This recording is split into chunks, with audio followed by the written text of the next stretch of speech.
Employ self service demo में आपका स्वागत है। ये गाइड आपको ऑफिस पोर्टल HRMS को और ज़्यादा बेटर तरीके से यूज़ करने में मदद करेगी, जिससे आप आसानी से अपने वर्क को मैनेज कर सकते हैं। इस प्लेटफॉर्म की हेल्प से अपने वर्क को कैसे बेटर वे से स्ट्रीमलाइन करें, इस वीडियो की हेल्प से ये इन्फॉर्मेशन लीजिए। अपना डोमेन URL जानें। ऑफिस पोर्टल HRMS लॉगिन करने के लिए आपका डोमेन URL इस तरीके से बनेगा। आपकी कंपनी का नाम .officeportal.io। उदाहरण के लिए, अगर आपकी कंपनी का नाम SAV Solutions है तो आपका डोमेन URL होगा savsolutions.officeportal.io। या अगर आपको कोई और डोमेन पसंद है तो आप अपना मनपसंद डोमेन भी रख सकते हैं। अपने अकाउंट में ऐसे लॉगिन करें। अपना वेब ब्राउज़र खोलें और एड्रेस बार में अपनी कंपनी के ऑफिस पोर्टल का URL टाइप करें। डेमो के लिए मैंने एक डमी कंपनी का URL sav.officeportal.io टाइप किया है। अब लॉगिन पेज पाने के लिए एंटर दबाएं। अपने ऑफिस पोर्टल अकाउंट तक पहुंचने के लिए लॉगिन पेज पर अपना यूज़र नेम और पासवर्ड दर्ज करें। कृपया ध्यान दें, ऑफिस पोर्टल अकाउंट में लॉगिन करने के लिए आपकी वैलिड ईमेल आईडी ही आपका यूज़र नेम है।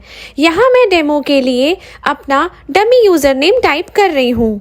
अपना यूज़र नेम और पासवर्ड दर्ज करने के बाद अपने ऑफिस पोर्टल एम्प्लॉय अकाउंट तक पहुंचने के लिए लॉगिन बटन पर क्लिक करिए। पासवर्ड रीसेट करें। अगर आप अपना लॉगिन पासवर्ड भूल गए हैं तो फॉरगॉट पासवर्ड पर क्लिक करें। अपनी ऑफिशियल ईमेल आईडी एंटर करें। डेमो के लिए यहाँ मैं अपनी डमी याहू की ईमेल आईडी यूज़ कर रही हूँ। आप अपनी कंपनी पॉलिसी के अकॉर्डिंगली जीमेल, याहू, आउटलुक या कोई भी ऑफिशियल ईमेल आईडी यूज़ कर सकते हैं। रीसेट लिंक पर क्लिक करें। अब आपको रीसेट पासवर्ड करने का लिंक आपकी ईमेल में आएगा। रीसेट पासवर्ड लिंक ईमेल के लिए अब आपको अपना ईमेल बॉक्स चेक करना है। चेंज माय पासवर्ड बटन पर क्लिक करें। नया पासवर्ड बनाने के लिए capital letter, small letter, special character और नंबर्स का ज़रूर इस्तेमाल करें। कंफर्म पासवर्ड के टेक्स्ट बॉक्स में इसी नए पासवर्ड को दोबारा एंटर करें। उसके बाद रीसेट बटन पर क्लिक करें। रीसेट बटन दबाने के बाद अब ऑटोमेटिकली आप अपने ऑफिस पोर्टल अकाउंट में लॉगिन हो जाएंगे। अब आगे से यही नया पासवर्ड से आपको अपने अकाउंट को लॉगिन करना है। यहाँ आप ध्यान दीजिए, आप अपने ऑफिस पोर्टल अकाउंट का पासवर्ड कितनी भी बार चेंज कर सकते हैं। ऑफिस पोर्टल डैशबोर्ड ऐसे दिखता है। ऑफिस पोर्टल डैशबोर्ड को डिज़ाइन करते हुए 8 भागों में इस तरीके से बांटा गया है कि ज़रूरी जानकारी डैशबोर्ड पर ही दिख जाए। जैसे कि बर्थडे के कॉलम में ऐसे एम्प्लॉयज़ की लिस्ट है जो जल्द ही अपना जन्मदिन मनाने वाले हैं। न्यू जॉइनर्स में उन एम्प्लॉयज़ की लिस्ट रहती है जिन्होंने हाल ही में कंपनी को ज्वाइन किया है। डिपार्टमेंट मेंबर्स एक पर्टिकुलर डिपार्टमेंट के एम्प्लॉयज़ के नेम्स को बताता है। लीव अवेलेबिलिटी उन एम्प्लॉयज़ का इंफॉर्मेशन है, उनकी पर्सनल लीव बैलेंस को दिखाता है। पब्लिक हॉलीडेज़ में आने वाली हॉलीडेज़ की लिस्ट रहती है। पीपल ऑन लीव ऐसे लोगों का इंफॉर्मेशन है जो एक पर्टिकुलर दिन पर लीव पर हैं। इम्पॉर्टेंट लिंक्स पर हर कोई अपने लिए इम्पॉर्टेंट लिंक को सेव कर सकता है जिसे वो इस्तेमाल करते हैं। वर्क एनिवर्सरी उस लिस्ट को दिखाता है जो अपने वर्क का एनिवर्सरी, अपने वर्क की वर्षगांठ को मना रहे हैं। कृपया ध्यान दें, लीव अवेलेबिलिटी हर किसी का खुद का बचा हुआ लीव बैलेंस है और हॉलीडेज़ आपके डिपार्टमेंट और लोकेशन के अकॉर्डिंगली कौन सी हॉलीडेज़ वैलिड है उसके ऊपर निर्भर करता है। बाकी का इन्फॉर्मेशन सभी के लिए सेम है। बाईं तरफ का पैनल आपकी कंपनी का नाम और लोगो दिखाता है अगर लगाया गया हो तो। उसके ठीक नीचे आपका नाम और आपकी एम्प्लॉय आईडी जो आपको आपकी कंपनी की तरफ से मिलेगी। इसके नीचे आप अपनी फ़ोटो भी अपलोड कर सकते हैं। दाईं तरफ ऊपर की तरफ आपका नाम और आपकी फ़ोटो दिखेगी, जिसके बिल्कुल साथ में एक बेल आइकन है जिस पे क्लिक करने पर आपको ज़रूरी सूचनाएं मिलेंगी। फीड्स पर अपनी तरफ से कोई पोस्ट डालना और रिएक्शन या कमेंट डालना। होम पर जाएं, फीड पर क्लिक करें। यहाँ आपको जो टेक्स्ट बॉक्स दिखाई देता है, इसमें आप जो लिखना चाहते हैं वो लिखिए और पोस्ट कर दीजिए। कोई भी फोटो अपनी मर्जी से अपलोड करें और पोस्ट कर दीजिए। इसके अलावा अगर आप कोई वीडियो URL पोस्ट करना चाहते हैं तो बिल्कुल कर सकते हैं। अपने मनपसंद रिएक्शन देने के लिए लाइक बटन पर क्लिक करिए। कमेंट्स को कमेंट बॉक्स में लिखिए और पोस्ट पे क्लिक कर दीजिए। अगर आप चाहें तो एक से ज़्यादा रिप्लाई भी कर सकते हैं। कृपया ध्यान दें, अगर आप किसी पोस्ट में किसी का नाम मेंशन करना चाहते हैं या आप चाहते हैं कि किसी को उनसे जुड़ी हुई पोस्ट के बारे में सूचित किया जाए तो उन्हें आपको फॉलो करना होगा। हालांकि अगर किसी और एम्प्लॉई ने किसी पोस्ट में उनको टैग कर रखा है तो आप भी कमेंट सेक्शन में उनको टैग कर सकते हैं, चाहे आप उन्हें फॉलो करें या नहीं। पोस्ट दिखाने की सेटिंग्स। पोस्ट बनाते समय आपके पास उसकी विजिबिलिटी को कंट्रोल करने का पूरा ऑप्शन होता है। अगर आप उस पोस्ट को सभी एम्प्लॉयज़ को दिखाना चाहते हैं या सिर्फ कुछ सिलेक्टेड एम्प्लॉयज़ को ही दिखाना चाहते हैं तो कर सकते हैं। आप एम्प्लॉयज़ को डिपार्टमेंट, डिवीजन या लोकेशन के अकॉर्डिंगली चूज कर सकते हैं। Post settings. पोस्ट सेटिंग्स के साथ आप फीड और घोषणाओं पर अपने द्वारा डाली गई पोस्ट पर इंटरैक्शंस को मैनेज कर सकते हैं। अगर आप चाहें तो कमेंट्स को एनेबल और डिसेबल भी कर सकते हैं।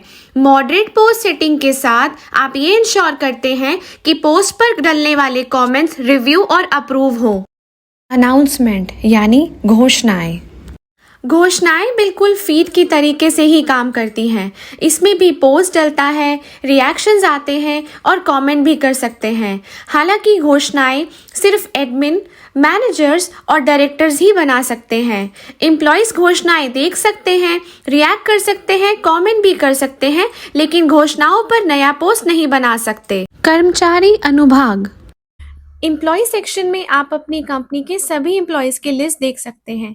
अगर आप किसी पर्टिकुलर एम्प्लॉय की डिटेल देख रहे हैं तो उनका नाम या उनकी एम्प्लॉय आईडी सर्च बार में डाल के सर्च कर सकते हैं।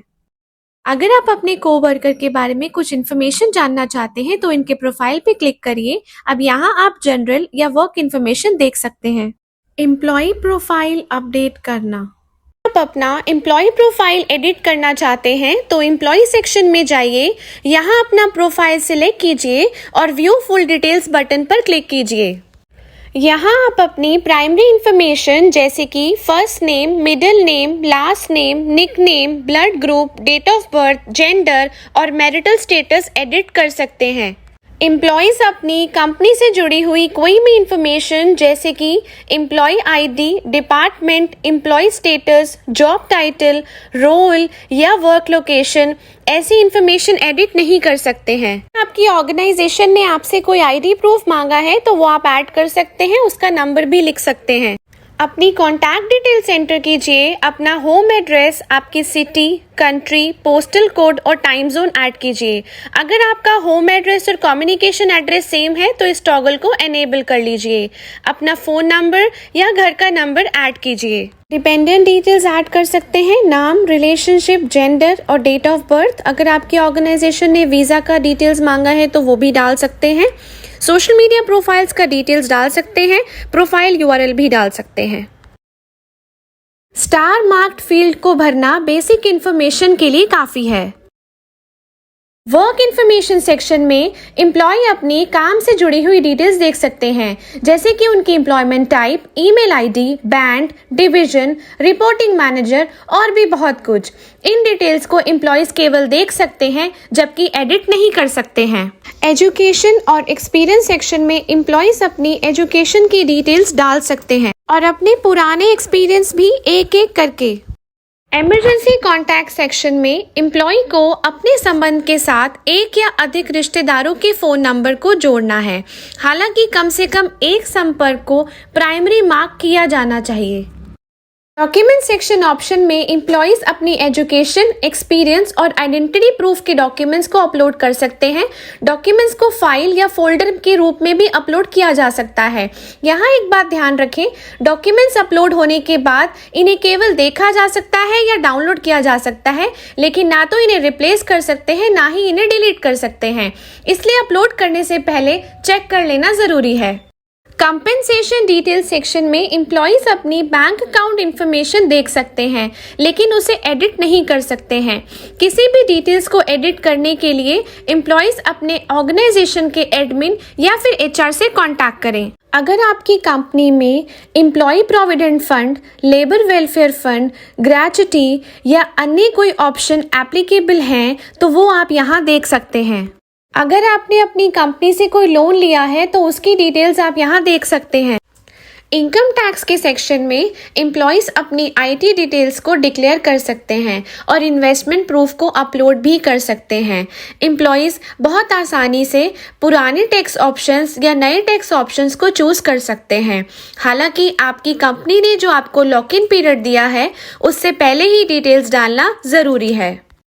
अगर ऑर्गेनाइजेशन ने किसी एम्प्लॉय को 4 व्हीलर प्रोवाइड किया है तो उसकी डिटेल्स व्हीकल डिटेल सेक्शन में दिखाई देगी। सैलरी डिटेल सेक्शन में एम्प्लॉयज़ अपनी पूरी सैलरी की डिटेल्स देख सकते हैं।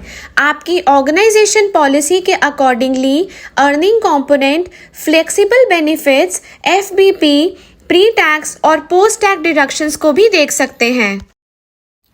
एग्जिट डिटेल सेक्शन को इस तरीके से डिज़ाइन किया गया है कि कंपनी के पास अपने पुराने और छोड़ चुके एम्प्लॉयज़ का पूरा डेटा हो, जैसे कि नोटिस पीरियड की start date, end date, last working day, final settlement date और भी कुछ इम्पॉर्टेंट इन्फॉर्मेशन जो कि ज़रूरी हो सकती हैं। खर्चों की रीइंबर्समेंट के लिए अप्लाई करना। का रीइंबर्समेंट लेने के लिए एक्सपेंसेस एंड रीइंबर्समेंट ऑप्शन पे जाइए। ऐड न्यू पर क्लिक कर आप अपने क्लेम का रिक्वेस्ट डाल सकते हैं। यहाँ आपको अपना कैटेगरी चूज करना है, अमाउंट डालना है और जिस मर्चेंट का एक्सपेंस किया था वो नाम भी डाल सकते हैं। एक्सपेंस का डेट एंटर कीजिए और रिसीट का अटैचमेंट लगा दीजिए। सेव करने पर आप चाहें तो दोबारा से एडिट भी कर सकते हैं, लेकिन अगर एक्सपेंस सबमिट हो जाएगा तो एडिट नहीं होगा, अप्रूवल के लिए चला जाएगा। अगर आपकी कंपनी की कोई कट ऑफ डेट है तो उससे पहले ही आप एक्सपेंस को सबमिट कर दीजिए क्लेम के लिए। पे स्लिप्स और फॉर्म 16 देखें और डाउनलोड करें। पे स्लिप्स और फॉर्म्स ऑप्शन पर जाकर पे स्लिप सिलेक्ट करके आप व्यू और डाउनलोड कर सकते हैं। फॉर्म 16 देखने और डाउनलोड करने के लिए फॉर्म 16 पे क्लिक कीजिए और डाउनलोड बटन पर क्लिक कीजिए। Check in, checkout, geo fencing के साथ और उसके बिना। वेब चेक इन चेकआउट के लिए चेक इन बटन पर क्लिक करके स्टार्ट करिए। अब आप देख सकते हैं टाइमर चल रहा है। अगर आप टाइमर स्टॉप करना चाहते हैं चेकआउट पर क्लिक कीजिए। अब आप देख सकते हैं आपकी अटेंडेंस ऑटोमेटिकली अटेंडेंस ट्रैकर में अपडेट हो गई है। कृपया ध्यान दें, जियो फेंस की चेक इन चेकआउट सिर्फ मोबाइल फ़ोन पर ही वर्क करते हैं। हालांकि यहाँ डेमो के लिए मैं आपको डेस्कटॉप पर इसका पूरा प्रोसेस दिखा रही हूँ। अटेंडेंस मार्क करते हुए सबसे पहले आपको अपने मोबाइल पर मोबाइल ऐप या फिर वेब ऐप ओपन कर लेना है। अगर आपकी कंपनी ने आपकी अटेंडेंस जियो फेंस से चेक इन चेकआउट करने के लिए आपको ऐड किया हुआ है तो आपको ये इंश्योर करना है कि आपके फ़ोन में लोकेशन सर्विसेज ऑन रहें। जब आप सबसे पहले लोकेशन ऑन करते हैं तो प्रिसाइज करिए, अप्रॉक्सीमेट मत करिए सो दैट करेक्ट अटेंडेंस आए। जब आप जियो फेंस के थ्रू चेक इन चेकआउट करेंगे तो आपको एक मैप दिखाई देगा जिसमें आपको आपकी लोकेशन और जियो फेंस का एरिया दिखेगा।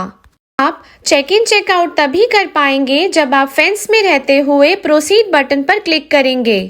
अगर आप फेंस लोकेशन से बाहर रहते हुए चेक इन चेकआउट करने की कोशिश करेंगे तो यहाँ आपको एरर आ जाएगा और आपका चेक इन चेकआउट फेल हो जाएगा।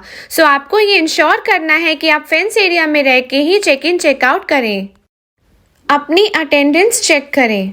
अपनी अटेंडेंस चेक करने के लिए अटेंडेंस ट्रैकर ऑप्शन में माय अटेंडेंस सेक्शन में जाइए। यहाँ पर मंथली अटेंडेंस ऑप्शन है। जिन दिनों में आप प्रेजेंट है वहाँ P दिखेगा। अगर आप आधे दिन के लिए प्रेजेंट है तो वहाँ हाफ P दिखेगा। अगर आप पूरे शिफ्ट के लिए प्रेजेंट नहीं हैं लेकिन अपनी कंपनी द्वारा सेट की गई टॉलरेंट लिमिट तक पहुँच जाते हैं तो वहाँ पर PS लिखा आएगा। अगर आप एब्सेंट रहते हैं तो वहाँ A दिखेगा।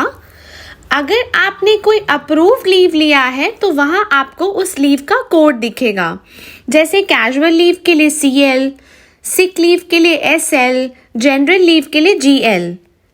हर दिन पर क्लिक करके उस पर्टिकुलर डे का डेटा देखा जा सकता है। अटेंडेंस के नीचे जो विजेट दिया गया है, यहाँ आप अपना वीकली या मंथली पहला चेक इन और लास्ट चेकआउट देख सकते हैं। यहाँ जो फर्स्ट कॉलम है वो दिन के पहले चेक इन को दिखाता है, जबकि जो अंतिम चेकआउट का ऑप्शन है वो लास्ट चेकआउट को दिखाता है। टोटल का मतलब है उस दिन में काम किए गए total working hours. Entry exit detail section से एक दिन में कितनी बार चेक इन और चेकआउट किया गया है वो देखा जा सकता है। इसके अलावा आप वीकली या monthly in and out time का ग्राफिकल व्यू भी देख सकते हैं। Manual attendance entry. अगर आप अपनी अटेंडेंस को मैनुअली ऐड करना चाहते हैं तो माय अटेंडेंस ऑप्शन पे क्लिक करके उस दिन पर क्लिक कीजिए। अब यहाँ आप फुल डे या हाफ डे की एंट्री कर सकते हैं। मैनुअल एंट्री करने के लिए टाइम एंटर कर सकते हैं।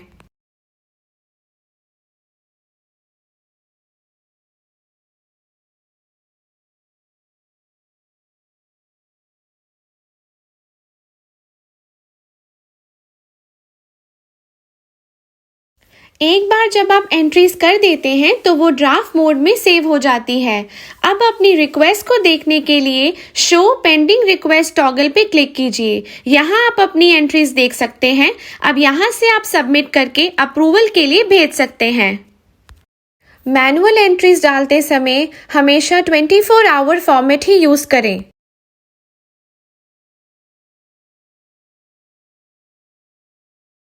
अपनी शिफ्ट का टाइम चेक करें। अपनी शिफ्ट टाइमिंग को देखने के लिए अटेंडेंस ऑप्शन के साथ में दिए गए माय शिफ्ट सेक्शन पे क्लिक करिए। यहाँ आप अपनी शिफ्ट टाइमिंग्स को देख सकते हैं और अपने वर्किंग आवर्स से रिलेटेड अपडेटेड रह सकते हैं। यहाँ इस केस में इस एम्प्लॉय की 24 घंटे की शिफ्ट थी, जिसको बाद में चेंज करके 10 to 7 कर दिया गया था। अटेंडेंस ट्रैकर की रिपोर्ट्स। रिपोर्ट सेक्शन पे क्लिक करके आप माय चेक इन चेकआउट या एंट्री एग्जिट की रिपोर्ट देख सकते हैं। My check in checkout report में आपको आपका पहला चेक इन, लास्ट चेकआउट और total time data daily, weekly और मंथली बेसिस पर मिल जाएगा। एंट्री एग्जिट रिपोर्ट आपको सेम डेटा के साथ साथ early entry, late entry, early exit और लेट एग्जिट का डेटा भी दिखाएगी। छुट्टी के लिए अप्लाई करें या छुट्टी कैंसिल करें। लीव ट्रैकर ऑप्शन में जाइए और माय लीव सेक्शन पर क्लिक करिए। अवेलेबल लीव्स चेक करिए।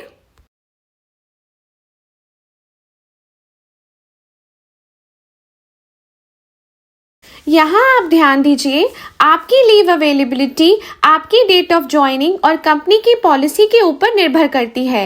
हो सकता है आपका जो लीव काउंट है वो आपके कलीग से अलग हो, क्योंकि ये आपकी ज्वाइनिंग डेट के बेसिस पे है। लीव अप्लाई करने के लिए अप्लाई लीव बटन पे क्लिक करिए या उस लीव लेजेंड पे क्लिक करिए।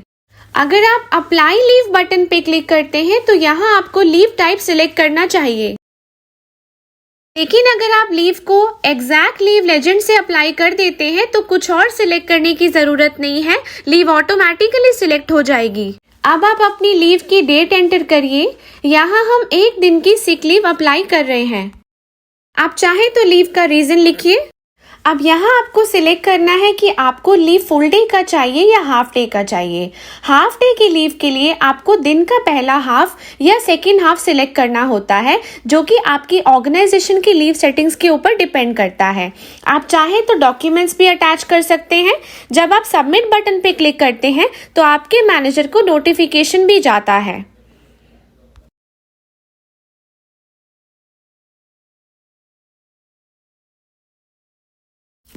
यहाँ कृपया ध्यान दें, हाफ डे की लीव आप तभी ले सकते हैं अगर आपकी ऑर्गेनाइजेशन आपको अलाउ करती है।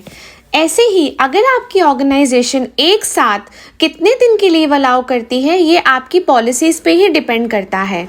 कुछ कंपनीज एक बारी में 3 दिन की ही छुट्टी प्रोवाइड करती हैं, जबकि कुछ ऐसी ऑर्गेनाइजेशन भी हैं जो 4 से 5 दिन की कंसेक्यूटिव लीव दे देती हैं।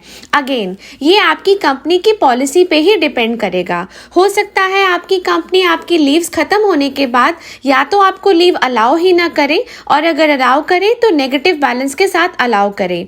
बेहतर रहेगा इस सब के लिए आप अपनी कंपनी के एचआर डिपार्टमेंट को कंसल्ट करें और उसके बाद ही आप अपनी लीव रिक्वेस्ट सबमिट करें, क्योंकि लीव्स अप्लाई सिर्फ और सिर्फ आपकी कंपनी पॉलिसी के अकॉर्डिंगली ही हो सकती है।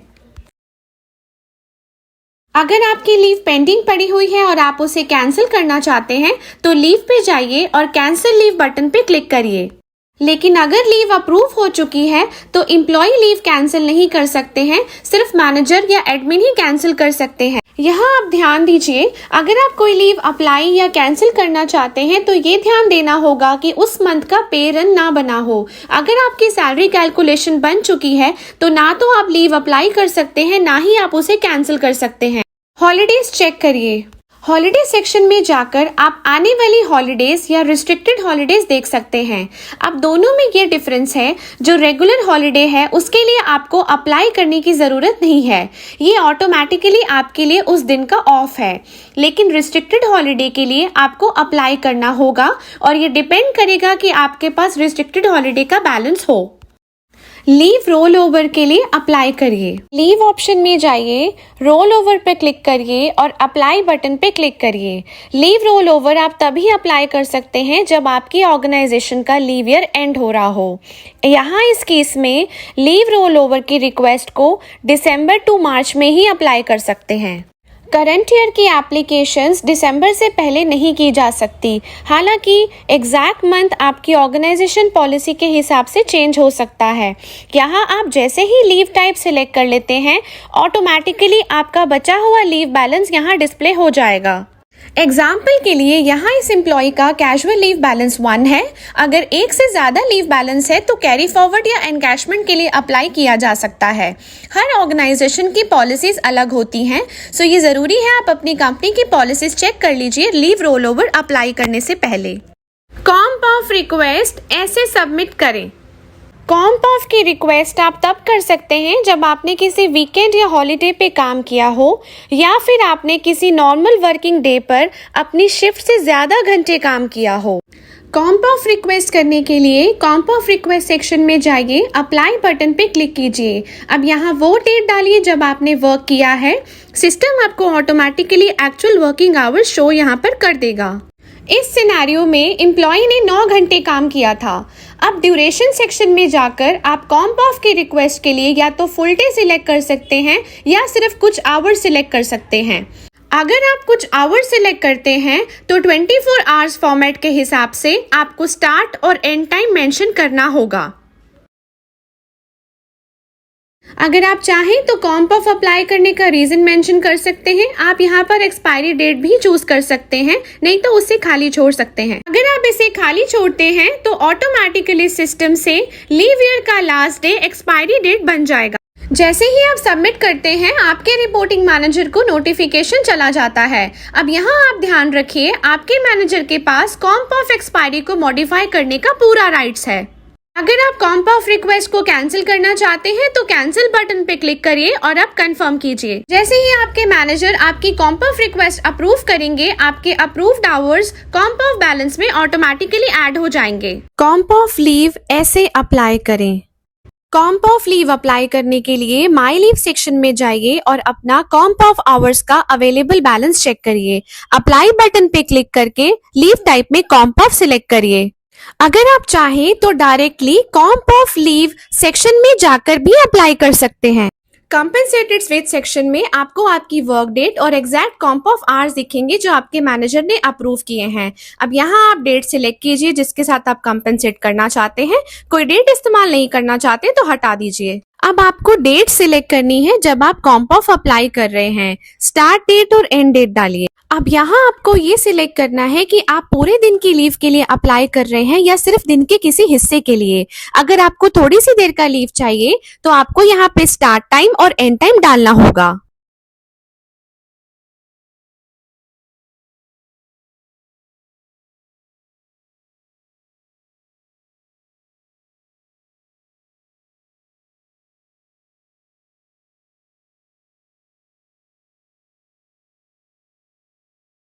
यहाँ आपको आपके टोटल कॉम्प ऑफ आवर्स दिखाई देंगे।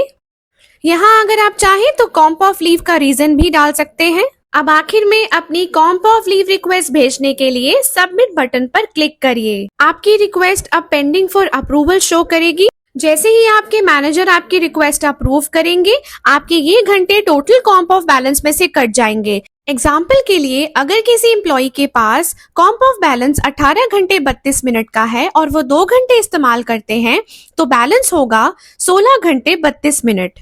Leave tracker report.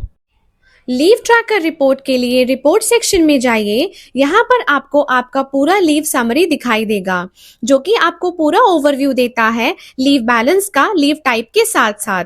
इसके ठीक नीचे आपको आपकी लीव्स का स्टेटस दिखेगा जो कि आपने अप्लाई किया हुआ है, चाहे वो अप्रूव्ड हो, पेंडिंग हो या फिर रिजेक्टेड हो। प्रोजेक्ट और टास्क बोर्ड का ऐसे इस्तेमाल करें। टाइम ट्रैकर सेक्शन में जाइए और यहाँ से प्रोजेक्ट्स पे क्लिक करिए। यहाँ पे आपको प्रोजेक्ट्स की वो लिस्ट दिखाई देगी जिसमें आपको ऐड किया हुआ है। इस केस में इस एम्प्लॉय को एक ही प्रोजेक्ट असाइन है, लेकिन हो सकता है इन्हें और प्रोजेक्ट में भी काम करना हो। प्रोजेक्ट ओपन करने के लिए क्लिक कीजिए। यहाँ आपको प्रोजेक्ट से जुड़ी हुई सारी डिटेल्स दिखेंगी, जैसे कि प्रोजेक्ट का नाम, प्रोजेक्ट का कोड, मैनेजर का नाम और डिस्क्रिप्शन। प्रोजेक्ट कंट्रीब्यूटर सेक्शन में आपको उन सबकी लिस्ट दिखेगी जो इस प्रोजेक्ट में कंट्रीब्यूट कर रहे हैं। बोर्ड सेक्शन पे क्लिक करिए इस प्रोजेक्ट से जुड़े हुए बोर्ड देखने के लिए। किसी भी बोर्ड को फेवरेट मार्क कर सकते हैं। बोर्ड पर जाकर आप अपने असाइन किए हुए टास्क देखिए। यहाँ पर आपको उसकी ड्यू डेट के साथ ही वो दिखाई देंगे अगर लिखी हो तो। टास्क के कलर्स उसकी ड्यू डेट के हिसाब से अलग होते हैं। ग्रीन कलर का मतलब है टास्क पूरा करने में 1 या ज्यादा दिन बाकी है। येलो कलर का मतलब है आज लास्ट डे है और रेड कलर का मतलब है कि ड्यू डेट निकल चुकी है। टास्क स्टेटस को अपडेट करने के लिए उसको वहां से ड्रैग करके उसके प्रॉपर कॉलम में ड्रॉप कर दीजिए। टास्क को अगर आप चाहें तो टॉप राइट कॉर्नर में दी हुई 3 डॉट से भी मूव कर सकते हैं। मूव टू सिलेक्ट करिए। अब बोर्ड चूज कीजिए जहां पर आप टास्क को मूव करना चाहते हैं। अब टास्क का करेक्ट स्टेटस सिलेक्ट करिए, जैसे कि न्यू, इन प्रोग्रेस या फिर डन। जब आपका बोर्ड और कॉलम सही से सिलेक्टेड है तो टास्क बड़ी आसानी से मूव हो जाएगा। यहाँ एग्जाम्पल के लिए इस टास्क को मंथली पेरोल प्रोसेसिंग बोर्ड और इसका इन प्रोग्रेस में मूव करने से ये एग्जैक्टली वहीं पे मूव हो जाएगा।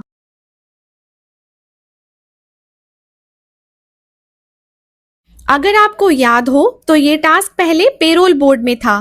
टास्क कैसे बनाएं? प्रोजेक्ट कंट्रीब्यूटर होने के नाते एम्प्लॉय भी टास्क क्रिएट कर सकते हैं। ऐड न्यू बटन पे क्लिक करिए। अब यहाँ आपको सिलेक्ट करना है आप क्या ऐड कर रहे हैं, टास्क या बग। टास्क का नाम लिखिए। टास्क का डिस्क्रिप्शन ऐड करिए। एम्प्लॉय अगर चाहे तो नया टास्क बनाते हुए या अपडेट करते हुए क्लाइंट की डिटेल्स ऐड कर सकते हैं, जिससे कि आपको ये स्पेसिफिक क्लाइंट के साथ लिंक करना इजी रहता है। हालांकि इसके लिए आपको अपने एम्प्लॉयर का परमिशन जरूरी हो जाता है क्योंकि ये सेंसिटिव इंफॉर्मेशन है।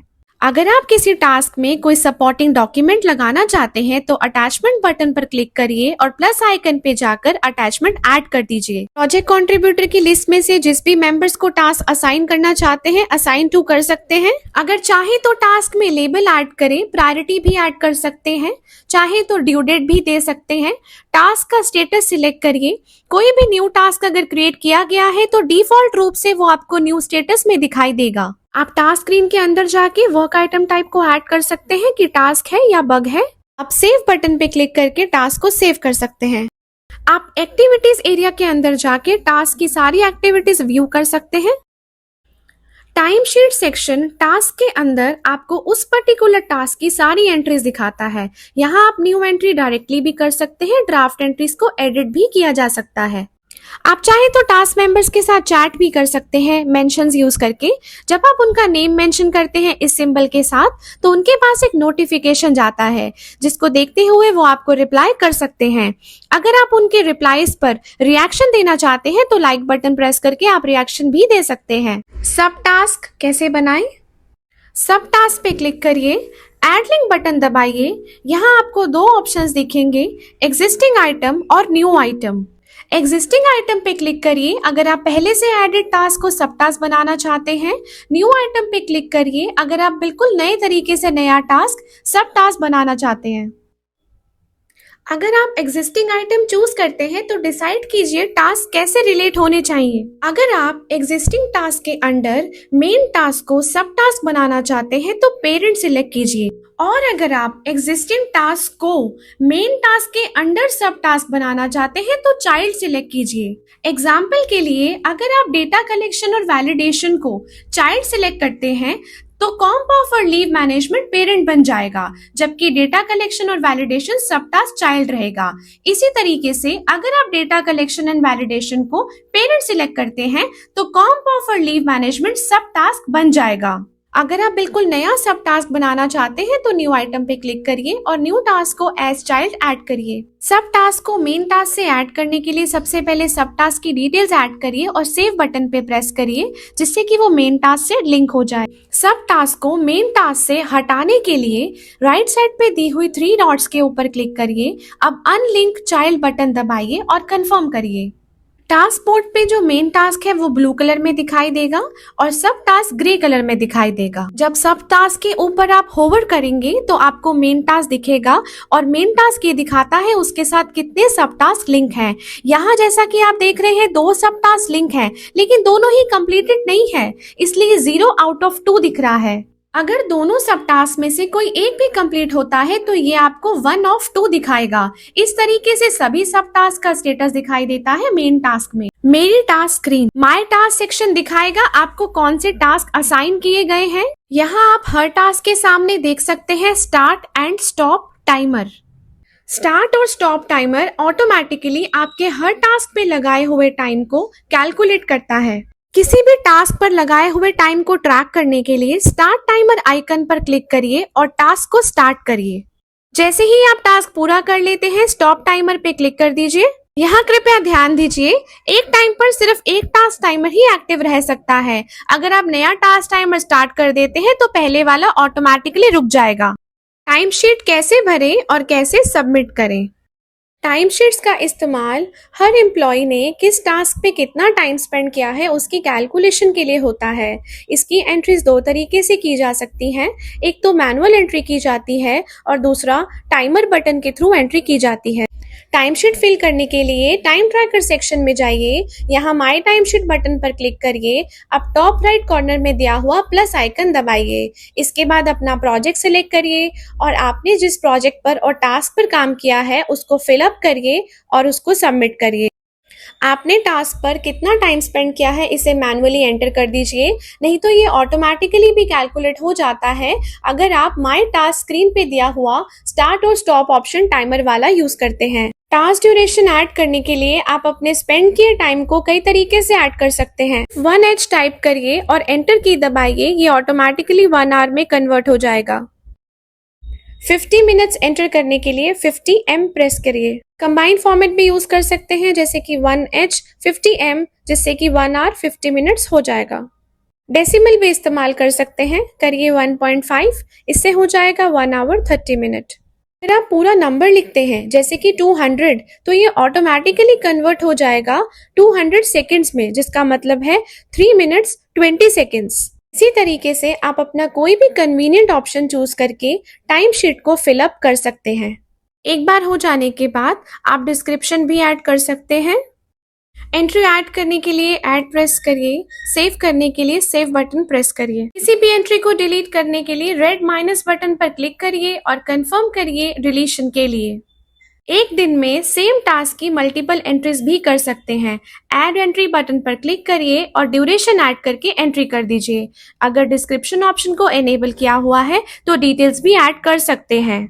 एग्जाम्पल के लिए एक पर्टिकुलर दिन पे सेम टास्क की यहाँ पर 3 एंट्रीज की हुई हैं और तीनों एंट्रीज को सीक्वेंस में डिस्प्ले किया हुआ है साइड पैनल पर।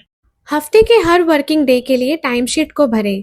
टॉप पर आप देख सकते हैं टोटल लॉग्ड आवर्स और टोटल बिलेबल आवर्स, जो कि कैलकुलेट किए जाते हैं उन टास्क के अकॉर्डिंग जो आपको असाइन किए गए हैं। अब यहाँ आप देख सकते हैं जो टास्क ड्यूरेशन आप स्टॉप और स्टार्ट टाइमर के थ्रू ऑटोमेटिक ऐड हो रही है उसके आगे क्लॉक आइकन दिख रहा है और जिस ड्यूरेशन को मैनुअली एंटर किया है उसके आगे मैन आइकन दिख रहा है। याद रहे, इस पेज को लीव करने से पहले आप अपनी टाइम शीट सेव जरूर कर लें। अगर आप इसको सेव नहीं करते हैं तो ये एंट्रीज ऑटोमेटिकली डिलीट हो जाएंगी। अगर आपने इसको सेव कर लिया है तो अब ये सबमिट करने के लिए रेडी हैं। अगर आप टाइम शीट को पार्शियली सबमिट करना चाहते हैं, जैसे 2 दिन के लिए या कुछ और दिन के लिए, लेकिन पूरे वीक की नहीं करना चाहते हैं, तो पार्शियली सबमिट ऑप्शन भी यूज कर सकते हैं। सबसे पहले टाइम शीट सेव करिए। अब पार्शली सबमिट बटन पर क्लिक करिए और डेट रेंज सिलेक्ट करिए जो आप सबमिट करना चाहते हैं। अब आप सबमिट प्रोसेस को कंप्लीट कर सकते हैं। अब आप देख सकते हैं टाइमशीट पार्शली सबमिट की जा चुकी है। जो सबमिटेड डेट्स हैं वो येलो कलर में दिख रही हैं, मतलब इन डेट्स में नई एंट्री नहीं जोड़ी जा सकती और एडिट भी नहीं हो सकती। अनसबमिटेड डेज को आप एडिट भी कर सकते हो और नई एंट्रीज को जोड़ा भी जा सकता है। अगर आप चाहें तो सारे वीक का डेटा आप लास्ट वर्किंग डे पर सेव और सबमिट कर सकते हैं। जैसे ही आप टाइमशीट सबमिट कर देते हैं तो ये पेंडिंग फॉर अप्रूवल होता है। आप देखेंगे टाइमशीट येलो कलर में दिखाई देगी। जब आपके रिपोर्टिंग मैनेजर टाइमशीट अप्रूव कर देंगे तो ये ग्रीन कलर में दिखेगी। अगर आपके रिपोर्टिंग मैनेजर आपकी टाइमशीट को रिजेक्ट कर देते हैं तो ये फिर से एडिट हो सकती है, जिसमें आप चेंजेस कर सकते हैं और इसको वापस रीसबमिट कर सकते हैं। इनबॉक्स में टाइमशीट सेक्शन के अंदर आप बहुत आसानी से अपनी टाइमशीट का स्टेटस देख सकते हैं कि ये अप्रूव्ड है, पेंडिंग है या रिजेक्टेड है। याद रखें, आप टाइमशीट में आने वाले दिनों की एंट्रीज नहीं कर सकते। अगर टाइमशीट में कोई भी टास्क टाइमर रनिंग है तो वो स्पेसिफिक टास्क जो है वो फ्रोजन है, आप उसमें कोई भी एडिटिंग नहीं कर सकते। अगर आपकी कोई भी टास्क का टाइमर चल रहा है तो आप टाइमशीट की एंट्रीज को सेव नहीं कर सकते। यहाँ आप देख सकते हैं स्टार्ट और स्टॉप टाइमर की एंट्रीज के आगे क्लॉक आइकन है, लेकिन जैसे ही हम इस ड्यूरेशन को एडिट करेंगे तो ये आइकन मैन आइकन में चेंज हो जाएगा। टास्क के अंदर ही टाइमशीट भरें। अगर एम्प्लॉय चाहें तो टाइमशीट सेक्शन को यूज करने के बजाय सीधा डायरेक्टली टास्क के ऑप्शन में दिए हुए टाइमशीट सेक्शन को यूज करके भी टाइमशीट की एंट्रीज की जा सकती हैं। ये सेक्शन इस पर्टिकुलर टास्क की पुरानी सारी एंट्रीज की लिस्ट दिखाता है। एम्प्लॉय अगर चाहें तो न्यू टास्क एंट्रीज यहाँ पर कर सकते हैं। न्यू एंट्रीज करने के लिए राइट साइड पर दिए हुए प्लस आइकन पर क्लिक करिए। अब सिलेक्ट करिए टास्क बिलेबल है या नॉन बिलेबल है। टाइम ड्यूरेशन एंटर करिए। अगर डिस्क्रिप्शन फील्ड दी हुई है तो वहां पर डिस्क्रिप्शन भी दे सकते हैं। अब आप इस टास्क को सेव कर दीजिए। अगर आप टास्क में दिए हुए टाइमशीट सेक्शन को यूज करते हुए टास्क की एंट्रीज करते हैं तो ऑटोमेटिकली डेट उसी दिन की सिलेक्ट होती है। अगर आप पिछली डेट्स की एंट्री करना चाहते हैं तो आसानी से डेट एडिट हो सकती है। कृपया ध्यान दीजिए, अगर स्टार्ट और स्टॉप टाइमर को यूज करते हुए टास्क ड्यूरेशन को कैलकुलेट किया गया है तो टाइमशीट की एंट्री अपने आप ही उस टास्क के लिए उस दिन पे हो जाती है। डिस्क्रिप्शन अगर आप चाहें तो बाद में ऐड कर सकते हैं। अगर वर्क एडिटेबल है तो एडिट आइकन पर क्लिक करके भी एडिट किया जा सकता है। सबमिट की हुई एंट्रीज जिनका अप्रूवल पेंडिंग है वो येलो कलर में दिखाई देंगी। रिजेक्टेड एंट्री और ड्राफ्ट मोड की एंट्री ग्रे कलर में दिखाई देंगी और एडिट की जा सकती हैं।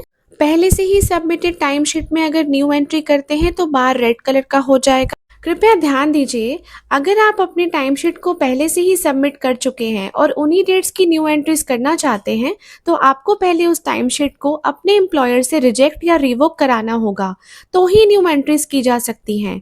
एक बार जब आप न्यू एंट्रीज कर देते हैं फिर आप उसे रीसबमिट कर सकते हैं न्यू एंट्रीज के साथ। अगर आप सबमिट की हुई टाइमशीट को रिजेक्ट या रिवोक नहीं करवाते हैं तो उन डेट की न्यू एंट्रीज नहीं कर सकते हैं। परफॉर्मेंस रिव्यू के लिए अपना सेल्फ असेसमेंट सबमिट करना।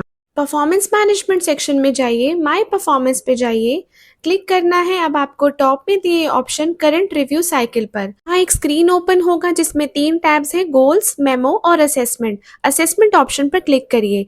अब मैनेजर ने जो आपसे क्वेश्चन पूछे हैं उसका आंसर देते हुए अपने आप को रेटिंग दीजिए। हर क्वेश्चन पर कमेंट्स देते हुए अपनी परफॉर्मेंस को रेटिंग दीजिए। सपोर्टिंग डॉक्यूमेंट्स लगाइए अगर जरूरत पड़े। असेसमेंट्स कंप्लीट करके सेव बटन पे क्लिक करिए अगर बाद में एडिट करना चाहते हैं। सेव एंड सबमिट पर क्लिक करिए अगर अपने मैनेजर को भेजना चाहते हैं। अगर आंसर्स को डिलीट करके फिर से सबमिट करना चाहते हैं तो कैंसिल चेंजेस पे क्लिक करिए। एक बार सबमिट हो जाने पर असेसमेंट एडिट नहीं हो सकता। इवैल्यूएशन के बाद आपके मैनेजर फाइनल रेटिंग सबमिट करेंगे। आप या तो उसे एक्सेप्ट कर सकते हैं या डिक्लाइन कर सकते हैं फाइनल एक्सेप्टेंस की डेट तक। अगर इस डेट तक कोई एक्शन नहीं किया जाता है तो इस रेटिंग को एक्सेप्टेड ही समझा जाएगा। इनबॉक्स सेक्शन में एम्प्लॉइज अपने द्वारा की हुई सभी रिक्वेस्ट के स्टेटस का ट्रैक रख सकते हैं कि ये रिक्वेस्ट पेंडिंग है, रिजेक्टेड है या अप्रूव है। ये रिक्वेस्ट किसी की भी हो सकती है, जैसे leave application, leave roll over, comp off, time sheet submission, expenses या कुछ भी। एक क्लियर और ऑर्गेनाइज तरीके की वजह से एम्प्लॉयज एक ही बारी में सभी रिक्वेस्ट के स्टेटस का ट्रैक रख सकते हैं, जो कि ईजी होता है। डेलीगेशन सेटिंग्स में एम्प्लॉय के पास अपने वर्क को अपने कलीग्स को हैंडओवर देने का ऑप्शन होता है। एग्जाम्पल के लिए, अगर आप लंबी छुट्टी पर जा रहे हैं और आप चाहते हैं अपना काम आप किसी को सौंप के जाएं, तो आप इन सेटिंग्स का इस्तेमाल कर सकते हैं। आपको यहाँ पर अपने कलीग के नाम को सिलेक्ट करना है, स्टार्ट डेट सिलेक्ट करनी है और एंड डेट सिलेक्ट करनी है। अगर आप चाहते हैं आपके कलीग को एक ईमेल के थ्रू भी नोटिफिकेशन जाए, तो आप उसे एनेबल कर सकते हैं। आपके सबऑर्डिनेट्स को ईमेल के थ्रू भी जाएगा नोटिफिकेशन। आप चाहें तो रीज़न भी डाल सकते हैं डेलीगेशन का। डेलीगेशन असाइन करने से पहले ये ज़रूर चेक कर लीजिए कि जिनको आपने चुना है वो उनको उस काम को करने का पूरा ऑथराइजेशन हो। अब आप सेव बटन करके डेलीगेशन का नोटिफिकेशन सेंड कर दीजिए। डेलीगेशन सेक्शन में आपको वो नोटिफिकेशन दिखाई देंगे जो आपको आपके कलीग्स ने टास्क असाइन किए हैं। रिपोर्ट सेक्शन में एम्प्लॉयज़ को बहुत ही डिटेल व्यू मिल जाता है, जैसे कि अटेंडेंस ट्रैकर रिपोर्ट का, check in checkout, entry exit details भी। एम्प्लॉय अगर चाहे तो यहाँ से लीव ट्रैकर रिपोर्ट और माई लीव समरी को एक्सेस भी कर सकते हैं। हेल्प सेक्शन, अगर किसी एम्प्लॉय को ऑफिस पोर्टल HRMS से रिलेटेड कोई भी डाउट है या किसी फीचर की डिटेल जानना चाहते हैं, तो हेल्प सेक्शन से सभी कुछ सीख सकते हैं।